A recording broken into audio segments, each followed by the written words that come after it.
Bienvenue sur Rouge et Blanc, le premier podcast dédié à la biodiversité en Savoie-Mont-Blanc. Régulièrement, nous rencontrons les femmes et les hommes qui œuvrent au quotidien pour réussir la transition énergétique. La réduction des émissions de carbone, la préservation de l'environnement, le développement durable ou l'économie circulaire. Entreprises, associations, ingénieurs, scientifiques, hydrologues ou glaciologues. Tous les acteurs s'expriment sur Rouge et Blanc pour vous informer et vous inviter à changer de paradigme. Tous ensemble, nous réussirons la transition énergétique. Rouge et Blanc ? Écoutez, on est fait pour s'entendre. Bonjour à tous et bienvenue sur Rouge et Blanc. Pour ce nouvel épisode consacré à l'Office national des forêts en Savoie-Mont-Blanc, j'ai le plaisir d'accueillir Daphné Haas. Bonjour Daphné. Bonjour Thierry. Alors vous avez un doctorat en écologie forestière et votre fonction est technicienne forestière territoriale. Expliquez-nous un peu en quoi consiste votre métier. Alors effectivement, j'ai travaillé durant quelques années dans le domaine de la recherche en écologie forestière et aujourd'hui je suis technicienne forestière territoriale au sein de l'Office national des forêts. Donc à l'ONF, le technicien, c'est le gestionnaire direct des forêts domaniales, donc qui appartiennent à l'État, ou des forêts communales ou des collectivités. Les décisions, elles vont être prises en lien direct avec les communes forestières. Pour ma part, je m'occupe de la gestion de 24 forêts communales qui s'étendent donc de Saint-Pierre-en-Faucigny jusqu'à Archamps, donc sur le territoire de la Haute-Savoie, avec une partie du massif du Salève, en face de la frontière suisse de Genève. Et après, vous avez des correspondants, par exemple dans le Chablais ou sur le bassin annécien, en Savoie également, qui sont un peu vos représentants territoriaux sur place ? Oui, alors tout à fait. On travaille en équipe, notamment. Donc moi, j'ai des collègues sur le territoire du Faucigny. On est 10 techniciens avec un responsable d'unité et après d'autres collègues dans le Chablais avec qui on peut interagir, évidemment. Oui. Est-ce qu'il y a des spécificités par secteur géographique, par exemple, en fonction de la forêt présente sur le terrain ? Oui, en effet, chaque territoire est un peu unique. Moi, par exemple, j'ai beaucoup de forêts plus en bas de vallée et des collègues, eux, vont avoir des forêts d'altitude comme à Samoin, Sixfer à cheval, où là, on peut monter vraiment à la limite forestière des versants. Oui. Alors, j'ai vu que vous aviez un doctorat sur la modélisation de la répartition future des arbres dans le massif alpin français en lien avec le réchauffement climatique. Alors, plus simplement et en bon français, je dirais, en quoi ça consiste ? Oui, alors l'objectif de mon doctorat, c'était de comprendre les impacts et comment répondre en fait les forêts, notamment les arbres, à ces réchauffements climatiques. Et donc de prédire la répartition future de chaque essence, donc quand on parle d'essence, c'est espèce d'arbre, pour l'avenir, donc sur un territoire donné. Donc à partir de là, on va essayer de comprendre déjà comment fonctionne l'arbre aujourd'hui, qu'est-ce qui explique sa présence actuelle sur un endroit donné. Et si on arrive bien à comprendre ça, on peut prédire avec les modélisations des températures futures où seront les essences à l'avenir. Qu'il faudrait replanter peut-être en fonction du réchauffement climatique. Tout à fait, replanter ou du moins encourager dans notre gestion sylvicole. Est-ce que vous avez enregistré par exemple une accélération des changements de la forêt depuis ces dernières années par rapport, je dirais, à la naissance de la planète ? Est-ce qu'il y a eu une accélération ces dernières années ou ces dizaines d'années ? Alors on voit déjà des impacts. Par exemple, la limite forestière en altitude, elle remonte. On va avoir des espèces comme l'épicéa qui va remonter en altitude. Et à certains endroits, en bas de vallée, on va avoir des dépérissements, des espèces qui ne vont plus être adaptées aujourd'hui. On dit que la température remonte, c'est-à-dire que la température du sud de la France, progressivement, remonte dans nos régions ? Voilà, c'est tout à fait ça. La température qu'on connaît dans le sud des Alpes devient courante aujourd'hui dans le nord des Alpes. Et de même sur un versant, il fait de plus en plus chaud en altitude. Quelles peuvent être alors les conséquences pour la forêt ? Eh bien, pour la forêt, les conséquences, c'est qu'on va avoir un paysage qui va changer, en fait, des espèces qui vont dépérir et d'autres qui vont s'installer à des endroits où elles n'étaient pas présentes avant. On va changer de culture. On va changer de forêt, de type de paysage. Est-ce qu'il y a des espèces qui s'adaptent mieux que d'autres justement à ce changement ? Alors oui, on va avoir les espèces par exemple plus type feuillu en montagne, donc le hêtre, l'érable qui se plaisent de mieux en mieux en altitude et à contrario l'épicéa en fond de vallée qui lui est en train de dépérir. Les sapins, en l'occurrence. Les sapins, certains endroits également. Alors, ça dépend s'ils ont des manques d'eau forts ou pas. Oui, il y a de moins en moins d'eau, malgré le fait que par moment, il y en ait plus. Mais en tout cas, en règle générale, on manque d'eau. Oui. La forêt aussi manque d'eau, j'imagine. La forêt aussi, oui. Alors, on va parler de l'ONF avant de revenir plus précisément après sur l'épicéa et le scolyte notamment. Quel est le rôle de l'ONF, l'Office national des forêts ? Alors, l'ONF, selon le code forestier, l'ONF est le gestionnaire unique des forêts publiques en France. Donc pour les forêts domaniales donc de l'État et aussi les forêts des collectivités. La gestion est confiée à l'ONF. Il y a plus de forêts publiques que privées ou est-ce que c'est le contraire ? Alors en France, on a les 3/4 des forêts sont des forêts privées et donc un quart est de la forêt publique. Publique, et est-ce que les privés entretiennent bien leur forêt ? Alors ça dépend où, mais en tout cas, il y a un organisme qui est un peu similaire à l'ONF qui s'appelle le Centre de la propriété forestière nationale. Et donc eux qui visent, qui ont pour objectif d'encourager et de guider les propriétaires forestiers dans leur gestion. Pour le sud de la France notamment et les risques d'incendie que l'on enregistre généralement dans le sud ou en Aquitaine, on l'a vu l'année passée. Alors l'ONF, revenons sur son rôle et sa mission précisément. Alors l'ONF, c'est un établissement public à caractère industriel et commercial. Donc en fait, on va avoir des missions qui sont de l'ordre du régalien. Par exemple, pour chaque forêt, il va y avoir un aménagement forestier, un document de gestion durable. Et puis pour le caractère commercial, on peut proposer des études, des travaux forestiers aux collectivités, par exemple. Qui désirent aménager leur territoire. Exactement. Et le fonctionnement, c'est l'État qui vous rémunère ou en tout cas qui vous fournit le budget ? Oui, en partie, oui, tout à fait. Mais vous avez des vocations commerciales également ? Exactement, oui. Très bien. Et ensuite, au niveau de nos missions, donc le rôle de l'ONF, il est en lien direct avec les fonctions de la forêt. On va agir pour l'environnement en préservant la biodiversité. On va valoriser les ressources bois.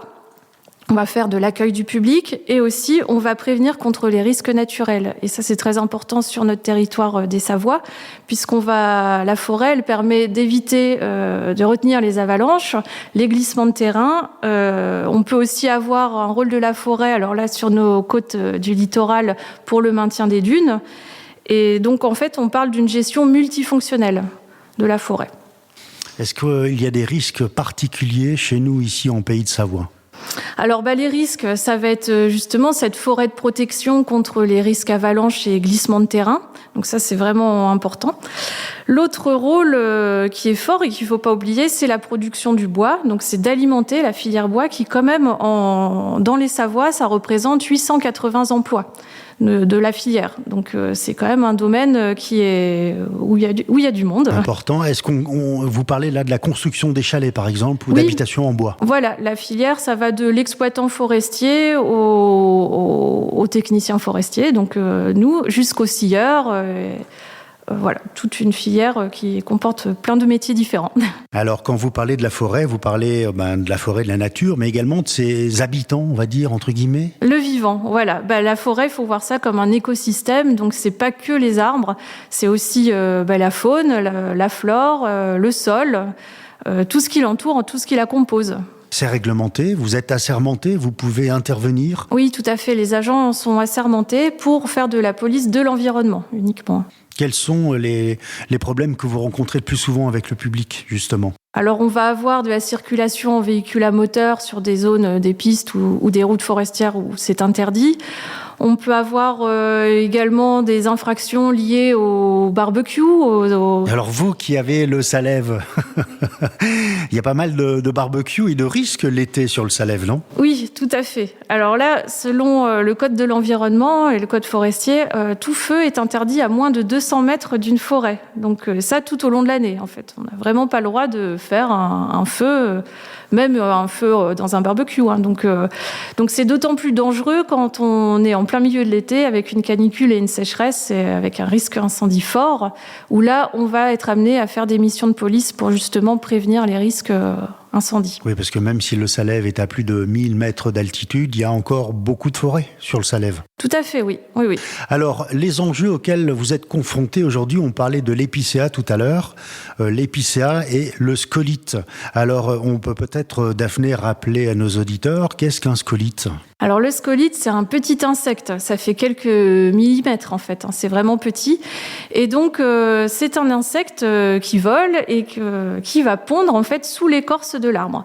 Donc une fois que l'œuf est présent sous l'écorce, ça se transforme en larve et la larve va creuser des galeries. On va avoir un blocage du flux de la montée de sève et très rapidement l'arbre va dépérir. Et donc des scolites, on en a pour des espèces multiples. Mais chez l'épicéa, on l'appelle, donc c'est Lips typographus, et en fait, on l'appelle aussi couramment le bostriche, certains le connaissent plus sous ce nom-là. Et donc, il nous fait beaucoup de dégâts, là, ces derniers temps. Et pourquoi plus maintenant qu'avant ? Il y en avait moins ? Alors en fait, il y a toujours eu des scolites. C'est un insecte qu'on dit secondaire, qui va intervenir en fait quand les arbres vont être faibles. Donc ça, il a toujours été présent. Sauf qu'aujourd'hui, avec nos sécheresses, nos canicules, les arbres sont affaiblis et donc l'insecte en fait va attaquer plus facilement. Les arbres vont moins bien se défendre. Et l'autre fait qu'il y en a qu'avant, c'est aussi que cet insecte, il est favorisé par l'augmentation des températures. Il va plus se reproduire, on va avoir des cycles plus importants de reproduction. Et on constate dans la vallée ou en Pays de Savoie, en tout cas, des arbres un peu marrons.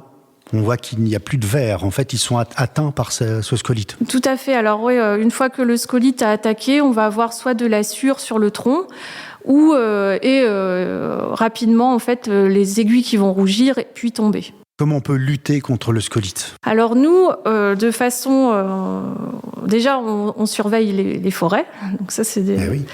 Et ensuite, une fois qu'on voit qu'il y a une grosse zone qui est attaquée, on va essayer de valoriser au mieux encore le bois, en fait. Donc, pour ça, on va être amené à faire des coupes quand c'est possible et qu'il y a encore une valeur marchande. Donc là, on va venir faire des coupes aussi sécuritaires, puisque ça peut arriver le long des sentiers. Et là, ça peut être dangereux pour les promeneurs.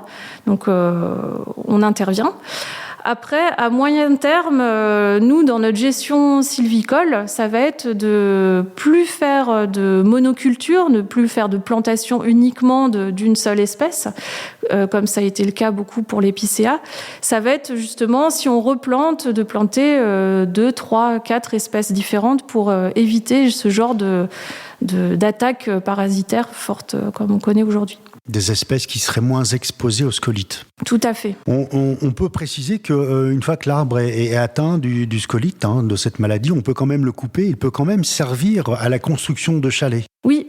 Le bois, s'il est coupé à temps, on peut encore, ses propriétés mécaniques sont tout à fait bonnes en fait. Alors on dit qu'il est un peu bleu justement du fait de la couleur de la larve. Alors non, c'est un champignon qui s'accompagne en fait suite au scolite. Un champignon arrive également et il donne une couleur bleue au bois.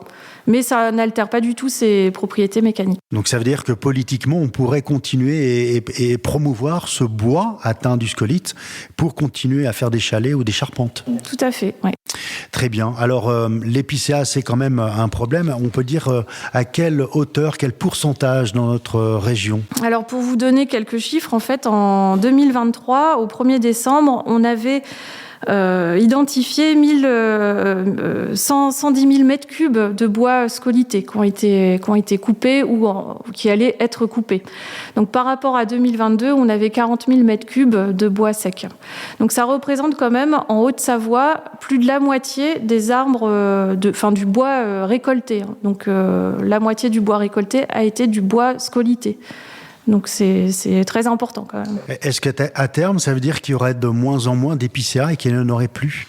Alors, il y en aura moins, en tout cas, en fond de vallée, en bas de vallée. Par contre, en altitude, c'est pas un arbre, c'est un arbre encore intéressant qui a toute sa place. Au-dessus de 1000 mètres, il est encore très bien adapté. Oui. Alors peut-être qu'au-dessus de 1000 mètres, il y aurait moins de scolites, du coup.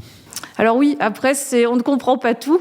Il y a quand même des zones où il va attaquer à des altitudes où normalement tout va bien. Mais, avec le froid, peut-être qu'il y en aurait moins. Avec le gel, par exemple. Oui, normal, tout à fait. Oui, avec le froid, ça ralentit.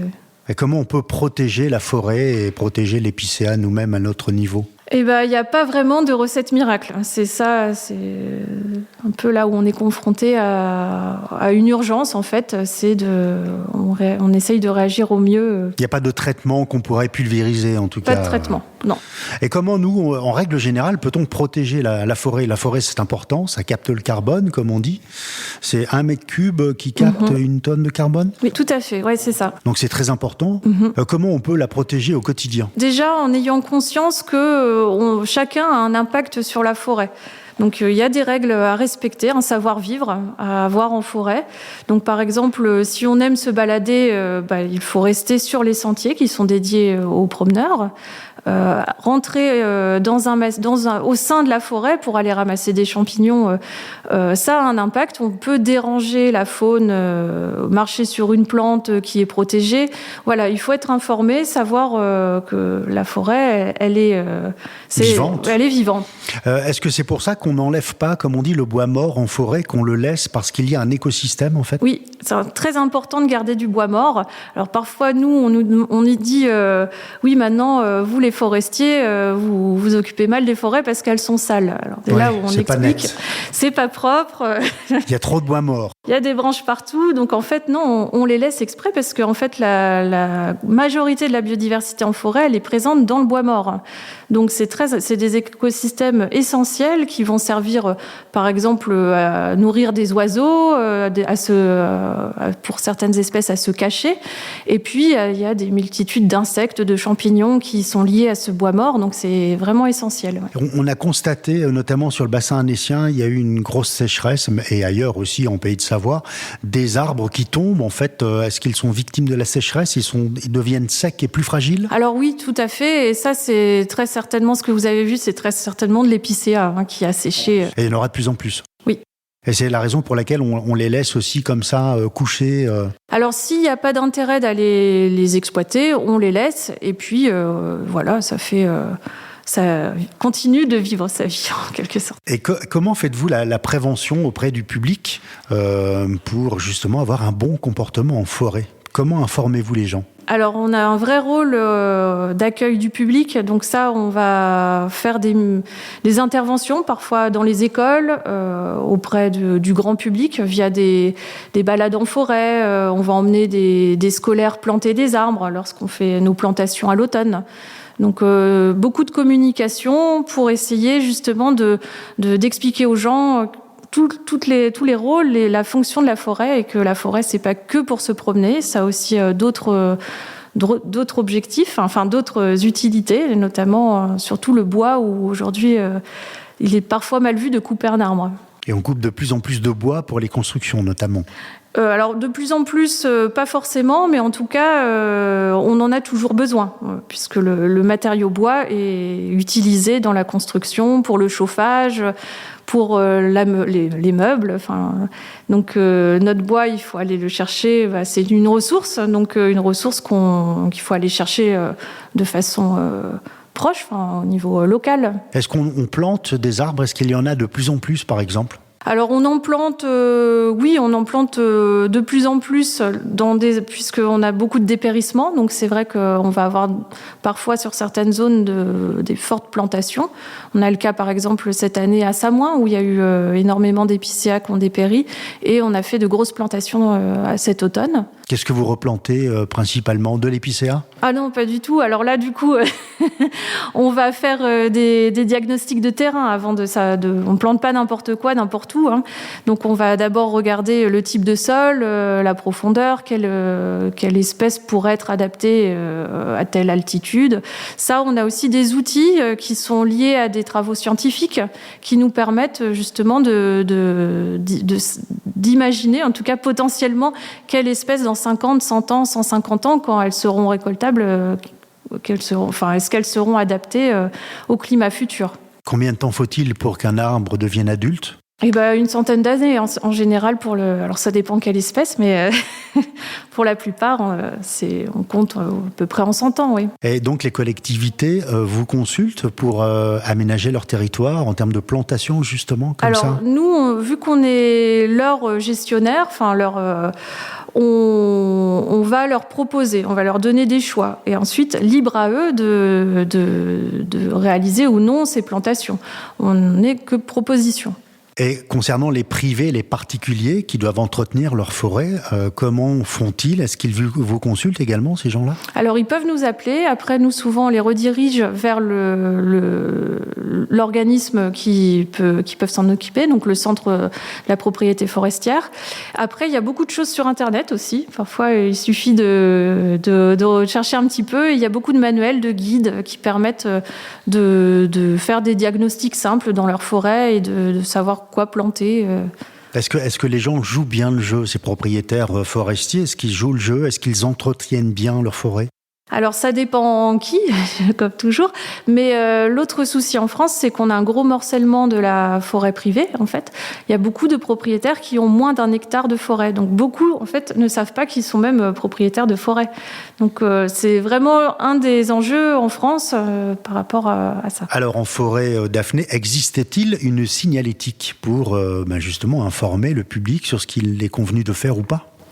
Alors, ça dépend. Il peut y avoir des panneaux de signalétique. Alors, surtout pour les véhicules à moteur, quand les zones sont interdites aux véhicules, c'est indiqué par un arrêté municipal. Et vous, sur votre périmètre ici, dans la vallée du Salève jusqu'au Mont Blanc, on va dire, quelle est la particularité de ce secteur ? Alors moi, j'ai surtout des forêts périurbaines. Donc c'est là mon enjeu, il est là en fait. C'est qu'il y a beaucoup de monde en forêt et il y a quand même de la sylviculture à faire, parfois des coupes. Donc là, on va avoir un travail de dialogue en fait avec les citoyens où il faut expliquer en fait qu'à certains moments de l'année ils vont pas pouvoir aller marcher comme ils veulent en forêt parce que il va y avoir des travaux ou il va y avoir des coupes, qu'il y a un danger, mais on le fait pas pour saccager la forêt, on le fait de façon maîtrisée, tout à fait, voilà, avec des règles et puis de la surveillance surtout. Est-ce que, par exemple, depuis l'après-Covid, vous constatez que les gens se rendent plus en forêt ? Il y a une recherche de proximité avec la nature plus importante ? Oui, alors ça, c'est vraiment flagrant. Et d'ailleurs, il y a une étude qui a montré que 6 Français sur 10 ressentaient un besoin encore plus fort d'aller en forêt depuis l'épisode du Covid. Donc oui, il y a de plus en plus de monde. Et nous, en Haute-Savoie, c'est le département de France où il y a la plus forte croissance démographique. Donc il y a du monde, de plus en plus de monde, et il y en aura encore plus. Et nos forêts, elles sont pas extensibles. Enfin, même si la surface forestière augmente, il faut qu'elle accueille en fait tous ces gens qui ont envie d'aller en forêt pour leur bien-être. Et puis il faut qu'il y ait le moins de conflits d'usage possible et un respect. Alors, la Haute-Savoie et la Savoie, on est confrontés également à une grosse demande de logement, de construction. Est-ce qu'on gagne du terrain sur la forêt, justement ? Alors, les forêts sont assez préservées, en tout cas au niveau des défrichements, il peut y en avoir. Il y en a pour certains projets d'intérêt public, par exemple l'agrandissement de stations d'épuration. Ça peut être le cas après dans les zones de stations de ski qui peuvent vouloir... J'allais dire principalement en montagne, naturellement. Oui, voilà.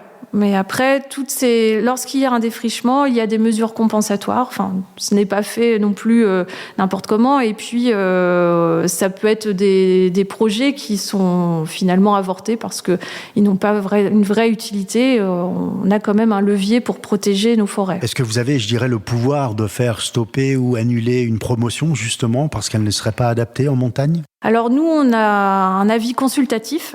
Après, la décision finale reste au niveau du préfet. Alors, on est en début d'année 2024. Quels seront les grands rendez-vous pour la forêt en 2024 ? Alors, le grand rendez-vous, comme tous les ans, c'est la Journée internationale des forêts qui a lieu le 21 mars. Jour du printemps, Jour du printemps, tout à fait. Donc, durant toute cette semaine, partout en France, il y a des événements qu'organise l'ONF. Donc, ça se traduit soit par des conférences, des sorties en forêt, des jeux en forêt, comme des jeux de piste. Donc ça, il y en a partout en France. Vous pouvez vous renseigner auprès de chez vous sur le site internet de l'ONF. Voilà, c'est indiqué. Pour la région du Faucigny, du Faucigny et du Genevois, il y aura une journée organisée dans la commune de Bossé. Et puis, pour la vallée du Gifre, à Morillon. Et pour les autres pays de Savoie, les autres secteurs? Alors, sans doute Annecy. Après, On renvoie sur le site onf.fr. Voilà. Daphné, quels sont les métiers à l'ONF pour attirer les jeunes comme ça qui auraient envie de se rapprocher de la nature? Qu'est-ce que vous pourriez leur conseiller comme métier? Alors, le mien, évidemment. Évidemment. Le plus intéressant. Non, alors à l'ONF, oui, il y a énormément de métiers différents. On peut aller de l'ouvrier forestier. Il y en a des ouvriers forestiers, donc qui sont en contact direct vraiment sur le terrain, à l'ingénieur forestier, donc technicien, ingénieur forestier. On va avoir des informaticiens également, des naturalistes qui sont chargés d'études, de suivi de la faune, de la flore. C'est assez multiple. Des chercheurs. Alors oui, on a une section recherche et développement à l'ONF, tout à fait. Alors Daphné, on ne peut pas parler de la forêt sans parler de l'eau. Je pense que les deux sont liés, ça fait partie de la nature, du vivant. Quel est le lien entre les deux? Oui, alors la forêt et l'eau, elles sont liées étroitement. Notamment, la forêt, elle va avoir un rôle important pour la purification de l'eau. Donc, on a notamment en forêt des captages qui sont de plus en plus, qui ont été un peu oubliés à certains endroits et finalement qu'on retrouve aujourd'hui puisque le manque d'eau, il se fait sentir en été. Donc, des captages forestiers qui sont aujourd'hui réutilisés ou réentretenus. Donc ça, c'est très important. Donc, il faut savoir qu'en forêt, il n'y a pas de produits chimiques. Nous, quand on travaille, on ne met pas de pesticides, d'herbicides. Il y a rien. Quand on est en période de forte sécheresse l'été, comment ça se traduit sur le terrain? L'arbre, les racines sont impactées directement ou est-ce qu'il y a une petite réserve d'humidité quand même? Alors, les racines peuvent aller très loin dans le sol. Donc, c'est vrai que parfois, on voit le sol qu'on a l'impression très sec, qui est très sec en surface, mais les arbres peuvent aller puiser très loin en profondeur. Oui, là, quand on est en sécheresse, c'est sûr que les arbres sont impactés. Il faudrait que ça ne dure pas combien de temps? Alors, ça peut être en termes de saison de sécheresse durant l'été, mais ce qui est le plus inquiétant, en fait, c'est la répétition des étés secs. Et ça, les arbres s'affaiblissent et ils peuvent bien repartir l'année suivante, mais si l'été prochain, on a encore une année de sécheresse comme on a connu en 2023, les arbres, au fur et à mesure, vont s'essouffler, en fait.